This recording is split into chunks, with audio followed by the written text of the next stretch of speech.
Welcome to the Daily Walk Podcast, brought to you by Walk Thru the Bible. The Daily Walk Podcast is a daily devotional that will guide you on a life-changing journey through the Bible in 1 year. Join us every day to hear the entire Bible in a year, alongside a daily devotional thought that will help bring God's Word alive for you. Today's Daily Walk devotion comes from Judges chapters 17 through 21. These closing chapters of Judges provide graphic snapshots of the spiritual and moral degeneration of a nation in which everyone did as he saw fit. Chronologically, these events belong with chapter 3, but thematically they form a fitting conclusion to the book. The spiritual decline is illustrated by Micah, who carves his own idol, consecrates his own son as a priest, and hires a traveling Levite to minister on his behalf. The tribe of Dan confiscates both the idol and the priest to serve their own interests instead. The story of the Levite and his concubine is a grisly flashback to the days of Sodom and Gomorrah. In the ensuing civil war, the tribe of Benjamin is decimated, and efforts to repopulate it result in little more than anarchy. Let's listen to Judges chapters 17 through 21. Judges 17. Now a man named Micah from the hill country of Ephraim said to his mother, "The 1,100 shekels of silver that were taken from you, and about which I heard you utter a curse, I have that silver with me, I took it." Then his mother said, "The Lord bless you, my son." When he returned the 1,100 shekels of silver to his mother, she said, "I solemnly consecrate my silver to the Lord for my son to make an image overlaid with silver. I will give it back to you." So after he returned the silver to his mother, she took 200 shekels of silver and gave them to a silversmith, who used them to make the idol. And it was put in Micah's house. Now this man Micah had a shrine, and he made an ephod and some household gods, and installed one of his sons as his priest. In those days Israel had no king. Everyone did as they saw fit. A young Levite from Bethlehem in Judah, who had been living within the clan of Judah, left that town in search of some other place to stay. On his way he came to Micah's house in the hill country of Ephraim. Micah asked him, "Where are you from?" "I'm a Levite from Bethlehem in Judah," he said, "and I'm looking for a place to stay." Then Micah said to him, "Live with me and be my father and priest, and I'll give you 10 shekels of silver a year, your clothes, and your food." So the Levite agreed to live with him, and the young man became like one of his sons to him. Then Micah installed the Levite, and the young man became his priest and lived in his house. And Micah said, "Now I know that the Lord will be good to me, since this Levite has become my priest." Judges 18. In those days Israel had no king, and in those days the tribe of the Danites was seeking a place of their own where they might settle, because they had not yet come into an inheritance among the tribes of Israel. So the Danites sent 5 of their leading men from Zorah and Eshtaol to spy out the land and explore it. These men represented all the Danites. They told them, "Go explore the land." So they entered the hill country of Ephraim and came to the house of Micah, where they spent the night. When they were near Micah's house, they recognized the voice of the young Levite. So they turned in there and asked him, "Who brought you here? What are you doing in this place? Why are you here?" He told them what Micah had done for him, and said, "He has hired me, and I am his priest." Then they said to him, "Please inquire of God to learn whether our journey will be successful." The priest answered them, "Go in peace, your journey has the Lord's approval." So the 5 men left and came to Laish, where they saw that the people were living in safety, like the Sidonians, at peace and secure. And since their land lacked nothing, they were prosperous. Also, they lived a long way from the Sidonians and had no relationship with anyone else. When they returned to Zorah and Eshtaol, their fellow Danites asked them, "How did you find things?" They answered, "Come on, let's attack them. We have seen the land, and it is very good. Aren't you going to do something? Don't hesitate to go there and take it over. When you get there, you will find an unsuspecting people and a spacious land that God has put into your hands, a land that lacks nothing whatever. Then 600 men of the Danites, armed for battle, set out from Zorah and Eshtaol. On their way they set up camp near Kiriath-Jearim in Judah. This is why the place west of Kiriath-Jearim is called Mahane Dan to this day. From there they went on to the hill country of Ephraim and came to Micah's house. Then the 5 men who had spied out the land of Laish said to their fellow Danites, "Do you know that one of these houses has an ephod, some household gods, and an image overlaid with silver? Now you know what to do." So they turned in there and went to the house of the young Levite at Micah's place and greeted him. The 600 Danites armed for battle stood at the entrance of the gate. The 5 men who had spied out the land went inside and took the idol, the ephod, and the household gods, while the priest and the 600 armed men stood at the entrance of the gate. When the 5 men went into Micah's house and took the idol, the ephod, and the household gods, the priest said to them, "What are you doing?" They answered him, "Be quiet, don't say a word. Come with us and be our father and priest. Isn't it better that you serve a tribe and clan in Israel as priest, rather than just one man's household?" The priest was very pleased. He took the ephod, the household gods, and the idol, and went along with the people. Putting their little children, their livestock, and their possessions in front of them, they turned away and left. When they had gone some distance from Micah's house, the men who lived near Micah were called together and overtook the Danites. As they shouted after them, the Danites turned and said to Micah, "What's the matter with you that you called out your men to fight?" He replied, "You took the gods I made and my priest and went away. What else do I have? How can you ask what's the matter with you?" The Danites answered, "Don't argue with us, or some of the men may get angry and attack you and your family will lose your lives." So the Danites went their way, and Micah, seeing that they were too strong for him, turned around and went back home. Then they took what Micah had made and his priest, and went on to Laish against a people at peace and secure. They attacked them with the sword and burned down their city. There was no one to rescue them because they lived a long way from Sidon and had no relationship with anyone else. The city was in a valley near Beth Rehob. The Danites rebuilt the city and settled there. They named it Dan, after their ancestor Dan, who was born to Israel, though the city used to be called Laish. There the Danites set up for themselves the idol, and Jonathan son of Gershom, the son of Moses, and his sons were priests for the tribe of Dan until the time of the captivity of the land. They continued to use the idol Micah had made all the time the house of God was in Shiloh. Judges 19. In those days Israel had no king. Now a Levite who lived in a remote area in the hill country of Ephraim took a concubine from Bethlehem in Judah. But she was unfaithful to him. She left him and went back to her parents' home in Bethlehem, Judah. After she had been there 4 months, her husband went to her to persuade her to return. He had with him his servant and 2 donkeys. She took him into her parents' home, and when her father saw him, he gladly welcomed him. His father-in-law, the woman's father, prevailed on him to stay, so he remained with him 3 days, eating and drinking and sleeping there. On the 4th day they got up early, and he prepared to leave. But the woman's father said to his son-in-law, "Refresh yourself with something to eat, then you can go." So the 2 of them sat down to eat and drink together. Afterward the woman's father said, "Please stay tonight and enjoy yourself." And when the man got up to go, his father-in-law persuaded him, so he stayed there that night. On the morning of the 5th day, when he rose to go, the woman's father said, "Refresh yourself, wait till afternoon." So the 2 of them ate together.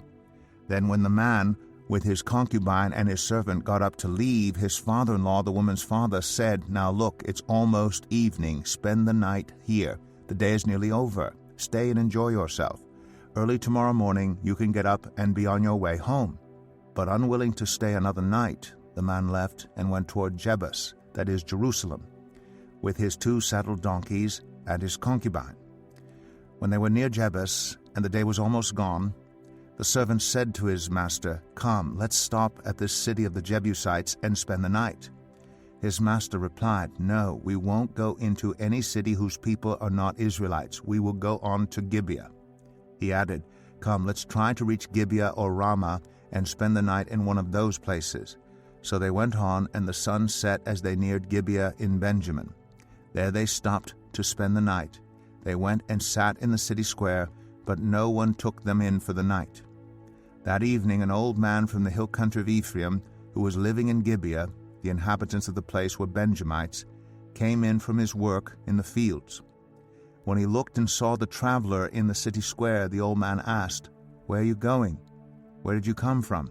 He answered, "We are on our way from Bethlehem in Judah to a remote area in the hill country of Ephraim where I live. I have been to Bethlehem in Judah, and now I am going to the house of the Lord. No one has taken me in for the night. We have both straw and fodder for our donkeys, and bread and wine for ourselves, your servants, me, the woman, and the young man with us. We don't need anything." "You're welcome at my house," the old man said. "Let me supply whatever you need. Only don't spend the night in the square." So he took him into his house and fed his donkeys. After they had washed their feet, they had something to eat and drink. While they were enjoying themselves, some of the wicked men of the city surrounded the house, pounding on the door. They shouted to the old man who owned the house, "Bring out the man who came to your house so that we can have sex with him." The owner of the house went outside and said to them, "No, my friends, don't be so vile. Since this man is my guest, don't do this outrageous thing. Look, here is my virgin daughter and his concubine. I will bring them out to you now, and you can use them and do to them whatever you wish. But as for this man, don't do such an outrageous thing." But the men would not listen to him. So the man took his concubine and sent her outside to them, and they raped her and abused her throughout the night, and at dawn they let her go. At daybreak the woman went back to the house where her master was staying, fell down at the door, and lay there until daylight. When her master got up in the morning and opened the door of the house and stepped out to continue on his way, there lay his concubine, fallen in the doorway of the house with her hands on the threshold. He said to her, "Get up, let's go." But there was no answer. Then the man put her on his donkey and set out for home. When he reached home, he took a knife and cut up his concubine, limb by limb, into 12 parts, and sent them into all the areas of Israel. Everyone who saw it was saying to one another, "Such a thing has never been seen or done, not since the day the Israelites came up out of Egypt." Just imagine. We must do something, so speak up. Judges 20. Then all Israel from Dan to Beersheba and from the land of Gilead came together as one and assembled before the Lord in Mizpah. The leaders of all the people of the tribes of Israel took their places in the assembly of God's people, 400,000 men armed with swords. The Benjamites heard that the Israelites had gone up to Mizpah. Then the Israelites said, "Tell us how this awful thing happened." So the Levite, the husband of the murdered woman, said, "I and my concubine came to Gibeah in Benjamin to spend the night. During the night the men of Gibeah came after me and surrounded the house, intending to kill me. They raped my concubine, and she died. I took my concubine, cut her into pieces, and sent one piece to each region of Israel's inheritance, because they committed this lewd and outrageous act in Israel. Now all you Israelites, speak up and tell me what you have decided to do." All the men rose up together as one, saying, "None of us will go home. No, not one of us will return to his house. But now this is what we'll do to Gibeah. We'll go up against it in the order decided by casting lots. We'll take 10 men out of every 100 from all the tribes of Israel, and 100 from 1,000, and 1,000 from 10,000 to get provisions for the army. Then, when the army arrives at Gibeah in Benjamin, it can give them what they deserve for this outrageous act done in Israel." So all the Israelites got together and united as one against the city. The tribes of Israel sent messengers throughout the tribe of Benjamin, saying, "What about this awful crime that was committed among you? Now turn those wicked men of Gibeah over to us, so that we may put them to death and purge the evil from Israel." But the Benjamites would not listen to their fellow Israelites. From their towns they came together at Gibeah to fight against the Israelites. At once the Benjamites mobilized 26,000 swordsmen from their towns, in addition to 700 able young men from those living in Gibeah. Among all these soldiers there were 700 select troops who were left-handed, each of whom could sling a stone at a hair and not miss. Israel, apart from Benjamin, mustered 400,000 swordsmen, all of them fit for battle. The Israelites went up to Bethel and inquired of God. They said, "Who of us is to go up first to fight against the Benjamites?" The Lord replied, "Judah shall go first." The next morning the Israelites got up and pitched camp near Gibeah. The Israelites went out to fight the Benjamites and took up battle positions against them at Gibeah. The Benjamites came out of Gibeah and cut down 22,000 Israelites on the battlefield that day. But the Israelites encouraged one another and again took up their positions where they had stationed themselves the first day. The Israelites went up and wept before the Lord until evening, and they inquired of the Lord. They said, "Shall we go up again to fight against the Benjamites, our fellow Israelites?" The Lord answered, "Go up against them." Then the Israelites drew near to Benjamin the second day. This time when the Benjamites came out from Gibeah to oppose them, they cut down another 18,000 Israelites, all of them armed with swords. Then all the Israelites, the whole army, went up to Bethel, and there they sat weeping before the Lord. They fasted that day until evening and presented burnt offerings and fellowship offerings to the Lord. And the Israelites inquired of the Lord. In those days the ark of the covenant of God was there, with Phinehas son of Eleazar the son of Aaron ministering before it.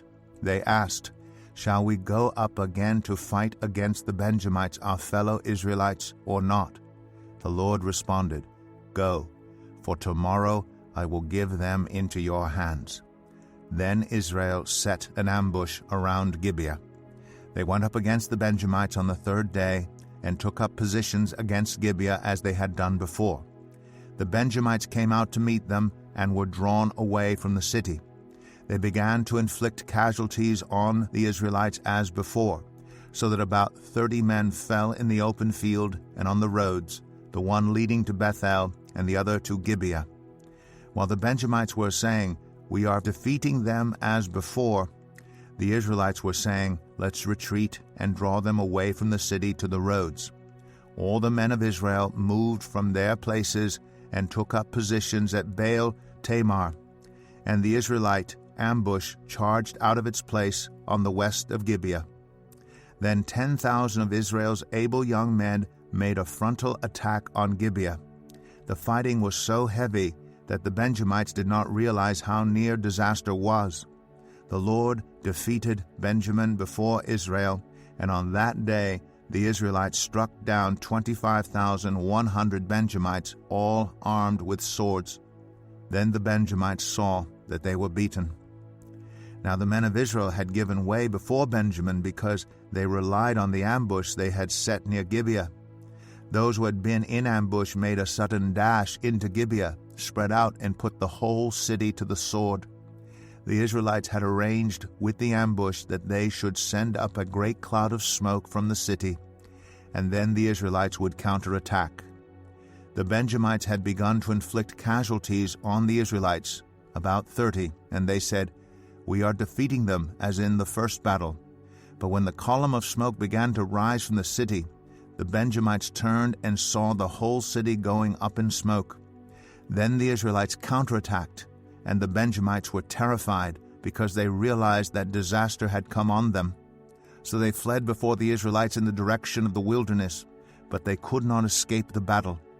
And the Israelites who came out of the towns cut them down there. They surrounded the Benjamites, chased them, and easily overran them in the vicinity of Gibeah on the east. 18,000 Benjamites fell, all of them valiant fighters. As they turned and fled toward the wilderness to the rock of Rimmon, the Israelites cut down 5,000 men along the roads. They kept pressing after the Benjamites as far as Gidom and struck down 2,000 more. On that day 25,000 Benjamite swordsmen fell, all of them valiant fighters. But 600 of them turned and fled into the wilderness to the rock of Rimmon, where they stayed 4 months. The men of Israel went back to Benjamin and put all the towns to the sword, including the animals and everything else they found. All the towns they came across they set on fire. Judges 21. The men of Israel had taken an oath at Mizpah, "Not one of us will give his daughter in marriage to a Benjamite." The people went to Bethel, where they sat before God until evening, raising their voices and weeping bitterly. "Lord, God of Israel," they cried, "why has this happened to Israel? Why should one tribe be missing from Israel today?" Early the next day the people built an altar and presented burnt offerings and fellowship offerings. Then the Israelites asked, "Who from all the tribes of Israel has failed to assemble before the Lord?" For they had taken a solemn oath that anyone who failed to assemble before the Lord at Mizpah was to be put to death. Now the Israelites grieved for the tribe of Benjamin, their fellow Israelites. "Today one tribe is cut off from Israel," they said. "How can we provide wives for those who are left, since we have taken an oath by the Lord not to give them any of our daughters in marriage?" Then they asked, "Which one of the tribes of Israel failed to assemble before the Lord at Mizpah?" They discovered that no one from Jabesh Gilead had come to the camp for the assembly. For when they counted the people, they found that none of the people of Jabesh Gilead were there. So the assembly sent 12,000 fighting men with instructions to go to Jabesh Gilead and to put to the sword those living there, including the women and children. "This is what you are to do," they said. "Kill every male and every woman who is not a virgin." They found among the people living in Jabesh Gilead 400 young women who had never slept with a man, and they took them to the camp at Shiloh in Canaan. Then the whole assembly sent an offer of peace to the Benjamites at the rock of Rimmon. So the Benjamites returned at that time and were given the women of Jabesh Gilead who had been spared. But there were not enough for all of them. The people grieved for Benjamin, because the Lord had made a gap in the tribes of Israel. And the elders of the assembly said, "With the women of Benjamin destroyed, how shall we provide wives for the men who are left? The Benjamite survivors must have heirs," they said, "so that a tribe of Israel will not be wiped out. We can't give them our daughters as wives, since we Israelites have taken this oath. Cursed be anyone who gives a wife to a Benjamite. But look, there is the annual festival of the Lord in Shiloh, which lies north of Bethel, east of the road that goes from Bethel to Shechem, and south of Lebanah." So they instructed the Benjamites, saying, "Go and hide in the vineyards and watch. When the young women of Shiloh come out to join in the dancing, rush from the vineyards, and each of you seize one of them to be your wife. Then return to the land of Benjamin. When their fathers or brothers complain to us, we will say to them, 'Do us the favor of helping them, because we did not get wives for them during the war.' You will not be guilty of breaking your oath because you did not give your daughters to them." So that is what the Benjamites did. While the young women were dancing, each man caught one and carried her off to be his wife. Then they returned to their inheritance and rebuilt the towns and settled in them. At that time the Israelites left that place and went home to their tribes and clans, each to his own inheritance. In those days Israel had no king. Everyone did as they saw fit. And now here's our Daily Walk Devotional for today. Is it possible one of the reasons the forces of evil and wickedness are so successful is that the children of God are simply naive? When we read chapters in the Bible like Judges 17 to 21, our immediate reaction may be, "It can't happen here." No one wants to believe the veneer of civilization is really that thin and fragile, but until you recognize the problem, there is little hope of finding a solution. Check up on your own IQ, that's information quotient. Do you know what the crime rate is in your area? What % of your community is unchurched? How many unwanted babies were aborted last year? How many incidents of divorce, child abuse, and substance abuse were recorded? Knowing some of these statistics can help you pray more effectively. Thank you for joining us today for the Daily Walk Podcast from Walk Thru the Bible. Be with us tomorrow as we continue our life-changing journey through the Bible in a year. Love this episode of the Daily Walk Podcast? We'd love for you to rate and give us a review on iTunes or Google Play. Make sure you subscribe so you won't miss an episode as we walk through God's Word together. For more resources to help you live God's Word, visit walkthru.org. That's WALKTHRU.org. Walk Through the Bible. Take a walk, change the world.